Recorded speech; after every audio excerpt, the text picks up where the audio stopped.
3, 2, 1. Oo, ako yung naghahagis ng dart sa mapa, gaya ng libu-libong YouTubers na ginawa na rin ito. Ipaliwanag ko kung bakit. Gusto kong gawin ng video na ito tulad ng ibang mga YouTuber, pero gusto kong gawing mas interesante. Actually, mas sobrang interesante pa. Gusto kong gawing 4 na bahagi ang sharing ito. Una, maghahagis ako ng dart sa mapa ng lungsod ko, na siyang video na ito. Pagkatapos, gusto kong maghagis ng dart sa mapa ng aking estado. Tapos sa bansa ko, at pagkatapos, sa buong mundo. May plano rin ako para sa sharing ito. Ito ang plano. Hiyan. Parker Seidel, yun ang plano. Gawin mas exciting ito sa pagpapadesisyon sa mga estrangero kung ano ang gagawin, kakainin, at saan matutulog ko. Kaya i-like, i-share, at mag-subscribe dahil astig at legit ang video na ito. Hindi ko pinepeke mahahaba kong video. Teka, ibig bang sabihin nito na pinepeke mo ang mga maikli mong video? Kaya nag-live ako ngayon para ipakita ang totoong video na ito. Grabe, may 112 tao makakasaksi nito. Nagsuot ako ng piring at naganda ihagis ang dart. Oo, ihagis mo na, hindi pa. Ihagis mo pag handa ka. At ewan ko kung paano pero hindi ko natamaan ng mapa. Kaya gagawin ko ang 24 oras na hamon sa dagat. Joke lang, ihagis ko lang ulit. Grabe, sige alam ko na. Titingin lang ako sa ideya, okay? Tapos naganda ulit akong ihagis ito. Mukhang ayos na. Eto na, 3, 2, 1. At tumama ito eksakto sa lugar na ayaw ko sanang tamaan. Daya naman. Gusto ko sana malapit sa dagat o cool na lugar gaya ng San Diego, pero dito napunta. Saan ba ito? Yucca pa? Saan ang Yucca? Kaya nagmaneho kami ng 1 oras at kalahati papuntang Yucaipa, at wala akong ideya kung ano ang aasahan ko.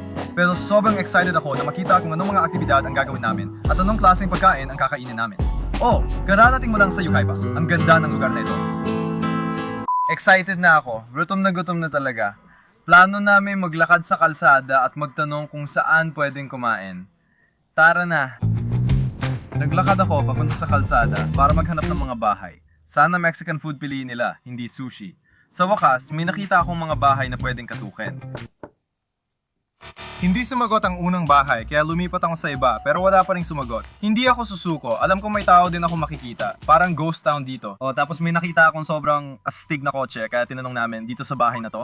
Mahilig talaga ako sa mga kotse. Hello, hi! At sa wakas may nakita na akong tao. Nagtatanong sana ako kung may alam kayong magandang kainan para sa tanghalian na pwede naming puntahan. Del Mar? Sobrang sarap sa Del Mar, kaya nag-drive kami ng 3 minuto papunta sa Del Mar Grill. Sobrang excited ako kasi Mexican food yun, paborito ko talaga. Tapos nakapasok na kami sa Del Mar. Iniisip namin na hayaan ng waitress pumili ng pagkain namin sa tanghalian. Pwede ka bang pumili para sa amin? Kumakain ba kayo ng maanghang? Kumakain ako ng maanghang. Alam ko na kukunin natin. Salamat. Ayoko magsalita ng masama, natatakot na ako. Dinala niya ito sa amin. Kayo ba? Beans at kanin ang kukunin? Hindi nga, gusto ko yan. Joke lang. Oo nga, beans at kanin ang kinuha natin. Sige, tingin ko may dadalhin pa siyang iba. Wala ko, Vegetas. Uy, hindi fajitas yon, pero may dala siyang kakaibang putahe na ngayon ko lang nakita. Excited akong tikman sana hindi ito masyadong maanghang. Curious din ako sa presyo nito. Nalaman kong $45 ang presyo nito at naganda na akong tikman. Maanghang yan. Enjoy. Parang kumakain ako ng ghost pepper sauce. Ito ang unang beses kong tikman ng cactus. Tara na. Napaka-interesante, wala masyadong lasa, pero hindi naman masama. Masarap naman. Okay, ang sarap ng pagkain na yon. Busog na busog ako at ngayon may masayang plano ako. At ang plano ay magtanong sa isang estrangero na pumili ng numero mula 1 hanggang 50. At kung anuman ang numerong piliin nila, yon ang bilang ng beses na kailangan kong mag-scroll sa TikTok. At yon ang gagawin nating aktibidad. Excuse me, pwede ka bang pumili ng numero mula 1 hanggang 50? 37. 37. Sige, salamat, na-appreciate ko. Okay, 37. Tara, mag-TikTok tayo. Mga pwedeng gawin sa Yucaipo, isama mo na rin ang salitang masaya bago masasayang bagay na pwedeng gawin sa Yucaipo. Gusto ko yon.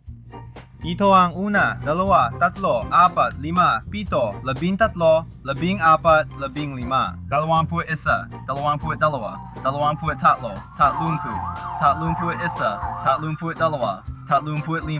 36, 37. Isang taniman ng kalabasa. Tingnan mo, pupunta tayo doon at maganda talaga. Parang masaya. Pasensya na sa ingay sa likod. Parang may namatay yata. Sana hindi naman. Pagkatapos nun, pumunta na kami sa taniman. Anong oras nagbubukas ang bukirin? 4? Sige, salamat. Sarado pa ang taniman ng kalabasa. Magbubukas pa sa 1 oras. Kailangan namin magplano kung anong gagawin sa oras na yon. Wala kami matutuluyan sa pinaka nakakabagot na lungsod. Kaya magtatanong kami sa isang estranggero na mag-roll ng die. At kung ano ang lumabas, yun ang bilang ng bituin ng hotel. Kaya nakahanap kami ng isang estranggero. Gusto ko lang na ihagis mo ito ng pinakamataas na kaya mo. Hindi ako magaling maghagis, pero sige, ihagis mo lang ng pinakamataas na kaya mo. Diretso pataas. Oo, diretso pataas. At pagkatapos, inihagis niya ito sa langit. Talagang umaasa ako na hindi ito bababa sa 3. At syempre, ito ang nangyari. Ay, hindi, isa lang. Kailangan namin magstay ngayon sa isang 1-star hotel. Pasensya na talaga, ayos lang naman. Sa tingin ko. Nahanap na namin ang hotel namin, kaya ang pinakamababang bituin na nakita namin ay 2-star hotel. At ang pangalan nito ay America's Best Value sa Tela Mesa. Mukhang babariling kami dito sa gabi. Libre ang wifi at may libreng housekeeping at microwave din. May pool ba? Wala, nauuna ka na masyado. Ganito yung nakita mo sa Cops. Sabihin mo na lang kung hindi ka dudududa yan. Sige, tignan natin. Mukhang kaduda-duda yan, bro. Abot na yung presyo. Naku, may libreng wifi pa guys, hindi maganda to. Uy, isipin mo kung makakuha ka ng 5, sobrang saya ko. May basketball court pa doon. Tara, punta tayo. Pagkatapos, naganda na ako mag-check-in sa hotel. Nagfi-film kami ng video kung saan nagbato kami ng dart sa mapa at dito kami napunta. Okay, nakuha na natin ang sushi. 2-star talaga ang experience, yun din naman ang rating. Totoo. May balcony view pa. Siguradong kaya nating higitan ito. Oo, kaya nating higitan. Pagpasok ko sa kwarto, agad ako nagsisi kung bakit ko ginawa ang video na ito. Pangit ang kwarto at may mansa ang kumot, kaya nagdesisyon kami pumunta na lang sa pumpkin patch. Salamat! Sige, nandito na kami sa loob ng pumpkin patch ngayon. Ano? Tingnan mo tong baboy. Talagang pumalpak ka sa pinakamaling oras, bro. Kailangan natin gawin yon. Ay, ang astig nitong mga tol. Gustong gusto ko sa Yucaipa. Ang galing nito. Oo, unti-unti ko na nagugustuhan ng Yucaipa. Ang saya talaga ng mga rides dito. At pagkatapos naming sumakay sa ilang rides, nagsisimula na ako magutom. Sige, katatapos lang namin sumakay sa mga rides at medyo gutom na naman ako. Kaya tatanungin ko ang isang staff, ano ang pinakamasarap na pagkain dito? At yon ang kakainin namin. Excuse me, gumagawa kami ng video kung saan ang mga hindi namin kakilala ang pumipili ng kakainin namin. Oh, hindi ko alam kung anong sinabi ko, pero natutuwa ako na napatawa ko siya ng husto at masaya ako na pareho silang nakangiti. Pwede ba kayong pumili kung anong dapat namin kainin para sa hapunan? Loaded baked potato? Sa tingin ko, okay, kaya dapat natin kunin ang loaded baked potato. Nakakita kami ng 2 libra na loaded baked potato. Pwede po ba mag-order ng baked potato? Oo. Anong karne yung gusto mo? Kahit ano, mas pagagandahin ko pa. Lahat ng 4 na klase ng karne, ilalagay ko. Oh, ayos yan. Salamat. Ayan na. Ayos ka na. Salamat. Hindi ko ginawa. Sige. Ay, hindi. Ayos ka lang. Sige. Hindi. Seryoso. Ayos ka lang. Libre na to. Ako na bahala. Ay, sobrang salamat. Oo, nagulat talaga ako dito. Sa tingin ko, ngayon lang may gumawa ng ganito para sa akin. Na binayaran ng pagkain ko ng gano'n na lang. Saludo ako sa loaded baked potatoes. Binigyan nila ako ng libreng candy. Ang bait at astig ng mga tao doon, may mabubuti pa rin talaga sa mundo. Grabe, hindi ako nagbibiro. Isa to sa pinakamasarap na baked potato na natikman ko. Ang sarap talaga bro, bibigyan ko to ng 10 sa 10. Tinikman ko yung candy na binigay nila, 10 sa 10 din yon. Nakilala ko mga astig na tao, sumakay pa ako sa isa pang ride at sinubukan pa iba pang rides. Ayoko pa kasi bumalik sa hotel. Pakiramdam ko, hindi ligtas dito at madumi ang kwarto. Home sweet home. Wow, ang bango amoy amag. Nagkaroon ako ng pagkakataon na basahin yung ilang reviews ng hotel na to at hindi maganda ang mga yon. Oo, pangit sila at sana hindi ko na lang binasa, sabi ni James.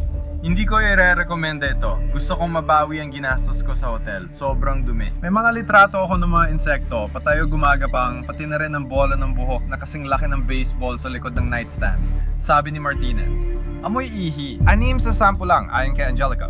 Walang almusal, walang pool, at mukhang walang nagva-vacuum. Matitigas ang kama at unan, parang bato. Hindi gumagana ang TV, hindi rin umiinit ng maayos ang heater.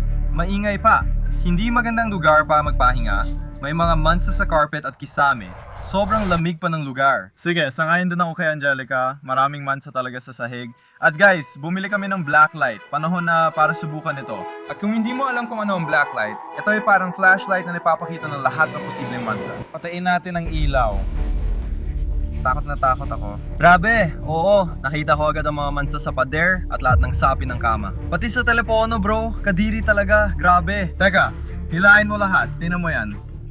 Tinan mo to, hilain mo buong aparador. Grabe, kahit saan meron. Parang gusto ko nang sumuka, sobrang kadire. Di ko akalain na tatapakan ko to. Hinila namin yung aparador. Seryoso, sa side mo rin. Mas grabe ito sa personal, nasusuka na ako. Ayokong hawakan yung switch ng ilaw, mga tol. Madalas ako mag-overnight sa mga gantong video pero di ko inaasahan sa 1-star hotel tayo mag-stay. Hindi itong plano. Nagawa ko na dati ang video na nagstay ako sa hotel na may pinakamababang rating at ayoko nang ulitin yon. Oo pare, ang sama talaga. Sobrang kadire. Parang masusuka na tayo, hindi na tayo mag-stay dito. Ang sama nito, sobrang nakakadir talaga.